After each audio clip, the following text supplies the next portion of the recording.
everybody, it's XP. I've been thinking a lot lately about the last year of my life and how much my own skills have really grown since I started riding.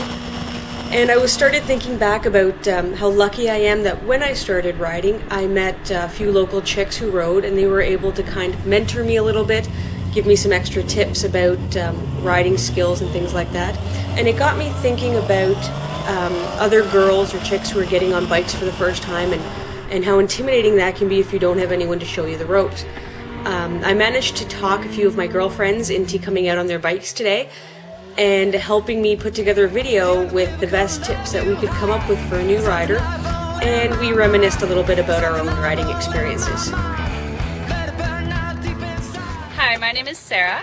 I've been riding for almost 2 years, and I suggest for any new rider that they take a safety course so you learn how to ride your motorcycle properly.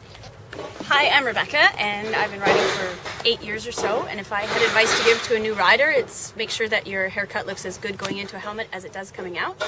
Actually, just kidding. My advice to a new rider is ride your own road, and don't chase someone just because they're faster than you. Hi, my name is Jen. I've been riding for about a year, and the best advice I could give to a new rider would be to ride within your limits. Don't push yourself more than you have to, but still push yourself enough that you're going to learn more and keep growing as a rider. Hi there, my name's Angela, and I've been riding since I was 12 years old. I've been in the dirt and I've been on the street, and my advice to you as a new rider would be always to be aware of your surroundings. Make sure you know who's in front of you, who's behind you, who's beside you, and unfortunately expect the worst. Be defensive and just make sure you know how to handle your wheels. Hi, my name is Brittany. I've been riding for 3 years, and if I had tips for brand new riders, it would be to stay within your limits. Don't go out on group rides with people far ahead of your ability level. Find people just like you and a teacher that can take you out on slow, safe rides and stay within your limits. When I started learning to ride, I was really bad at my slow speed maneuvers, so I went to a parking lot and just kind of did slow speed practice after practice and hours in a parking lot working on my slow speed maneuvers. Yeah, when I was new, I spent a lot of time practicing without the bike even on, just learning how to push it forward, get used to the weight, even laying it on its side so that you could learn how to pick it up properly in case you ever were in a situation with it on the ground. Found is that I rode for years and years, but because I rode by myself, I didn't really get any better because I didn't have anyone to challenge me or to show me anything new. And so now I've started riding, have a bit more of a community around it. I can pick a person who's a couple steps ahead of me and learn quite a bit and push a little, but not so far that I'm out of my league, right? And my skills have come a long way in the last year or so because of that. So definitely finding myself a group of people to ride with and learn from was really cool. Be cool. Don't screw up. Don't drop your bike. If you're going to drop your bike, try to always drop it on the same side. Don't like the pretty off it. You don't need to make unpretty on both sides. And huge frame sliders like these. Well, does everyone have frame sliders except me? I definitely with the have bike. frame sliders. They kind of go with just having the right gear. You want to make sure you have the proper jacket, boots, helmet, gloves, something that'll keep you warm and comfortable, but also safe if you go down. Get a heated vest. It's great. It's expensive, but worth it. Because it's got, I'm doing a commercial now. It's got 4 levels of heat, and you plug it into the battery, and all your friends hate you because you're warm and they're cold. Well, we look like we're all wearing jeans, and wearing the proper gear is really important. A lot of us ride in jeans, especially around this city, but if we're doing like a highway ride, most of us would be in riding pants with proper protection and that sort of thing. I have Kevlar jeans. These are Kevlar line jeans, and this is what I ride in all the time. So they look like jeans and I'm just as comfortable, but they have a little bit more protection on the ground. So that's sort of my compromise. I know I should be wearing more protection, like knees and that sort of thing, but Kevlar will keep your skin on your body for a little longer. Absolutely. The first time, well, I guess my big crash when I rode off my Ninja, I noticed that my jacket, this isn't the jacket I was wearing, but the jacket I was wearing, I actually had a big bruise right between where my elbow pad ended and my shoulder pad started. It was a purple spot right in here.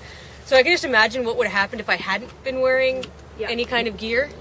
Anyone else crash, or is it just me? I've crashed. Along those lines of crashing, I would say that when you do choose your bike, don't let the guys in the shop or whatever get you into a big CC bike. It's not worth it. You know, start somewhere safe wherever they're teaching you in the classes 250 or whatever. Don't go too small either. But my crash happened because I went and bought a 600 XL Enduro. It was a monster bike and it was way beyond my newness, my ability, and I dumped it. And it was scary, and so I haven't done that again. When you're a beginning rider, get used to the fact that you're gonna drop it. I had a 1984 piece of rusted metal, and I'm glad I did, because while I was learning and making stupid mistakes, which we all do, I wasn't ruining a $10,000 motorcycle that had full fairing and all the rest of it. It was a piece of crap, essentially, but that it could learn at the same time I could. It wasn't a huge investment in that way, because you're going to drop it when you're a new rider, and if you haven't yet, you're going to. So just... I haven't. Oh, famous last words! I've said that a lot of times. But I have the frame sliders in case I do. You also have to know too that once you drop it, that's not the end. You got to get back on and ride again. My crash happened because a car didn't see me. I wasn't anticipating what they were going to do. I thought I was fairly visible on the road.